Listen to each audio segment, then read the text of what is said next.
ಸ್ಟೈಲಲ್ಲಿ ಮಾಡೋ ಚಿಕನ್ನ ಹೇಗೆ ಮಾಡೋದಂತ ನಾನು ನಿಮ್ಗೆ ಇವತ್ತು ತೋರಿಸ್ಕೊಡ್ತೀನಿ. ಮೊದಲಿಗೆ ಅರ್ಧ ಕೆಜಿ ಚಿಕನ್ ತೊಗೊಂಡಿದ್ದೀನಿ, ತೊಳೆದಿಟ್ಕೊಂಡಿದ್ದೀನಿ ಚೆನ್ನಾಗಿ. ಇವಾಗ ಅದಕ್ಕೆ ಏನೇನು ಬೇಕು ಅಂತ ನೋಡೋಣ. ಸಣ್ಣದಾಗಿ ಕಟ್ ಮಾಡ್ಕೊಂಡಿರೋ ಟೊಮೊಟೊ, 2 ಟೊಮೊಟೊ ಹಾಕೋಬೇಕು. ಅರಿಶಿನ, ಕೆಂಪು ಖಾರದ ಪುಡಿ, ನಿಮ್ಗೆ ಎಷ್ಟು ಬೇಕು ಅಷ್ಟು ಹಾಕೊಳ್ಳಿ. ರುಚಿಗೆ ತಕ್ಕಷ್ಟು ಉಪ್ಪು,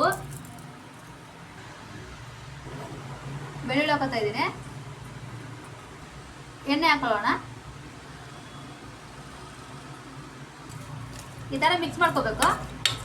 ಖಾರ, ಅರಿಶಿನ, ಉಪ್ಪು ಎಲ್ಲ ಹಾಕೋವಾಗ ಚೆನ್ನಾಗಿ ಮಿಕ್ಸ್ ಮಾಡ್ಕೋಬೇಕು. ಈ ಥರ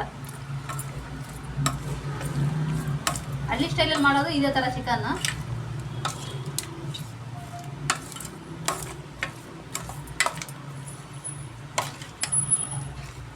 ಈ ಥರ ಚೆನ್ನಾಗಿ ಮಿಕ್ಸ್ ಮಾಡ್ಕೊಳ್ಳೋಣ.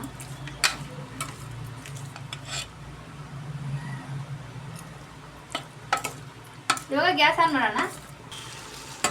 ಈ ಥರ ಮಿಕ್ಸ್ ಮಾಡ್ಕೋಬೇಕು. 1-2 ನಿಮಿಷ ಮಿಕ್ಸ್ ಮಾಡ್ಕೊಳ್ಳೋಣ ಚೆನ್ನಾಗಿ.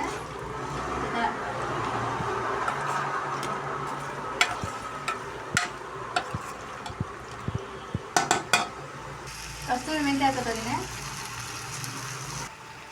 2 ಗ್ಲಾಸ್ ನೀರು ಹಾಕೊಳ್ಳೋಣ. ಚಿಕನ್ ಕುದಿಬೇಕಲ್ವಾ.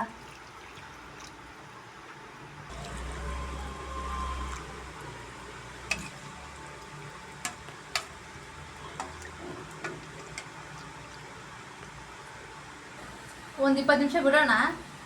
ಚಿಕನ್ ಕುದಿಯುತ್ತೆ, ಮುಚ್ಚಿಬಿಡೋಣ. ಹಳ್ಳಿ ಸ್ಟೈಲ್ ಮಾಡೋ ಚಿಕನ್ ರೆಡಿ ಆಗಿದೆ. ಈಗ ಇದನ್ನು ಬಡಿಸ್ಕೊಳ್ಳೋಣ. ಸ್ವಲ್ಪ ಕೊತ್ತಂಬರಿ ಸೊಪ್ಪು ಹಾಕೋತಾ ಇದ್ದೀನಿ ಮೇಲೆ.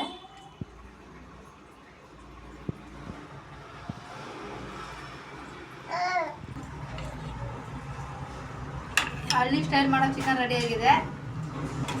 ನೀವು ಕೂಡ ಮಾಡ್ಕೊಳ್ಳಿ, ಬೇಗ ಆಗುತ್ತೆ, ಚೆನ್ನಾಗಿದೆ.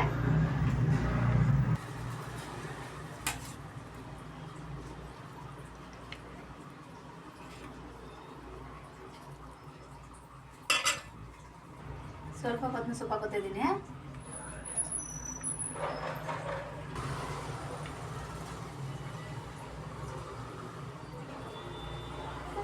ಹಳ್ಳಿ ಸ್ಟೈಲ್ ಮಾಡೋ ಚಿಕನ್ ರೆಡಿ ಆಗಿದೆ.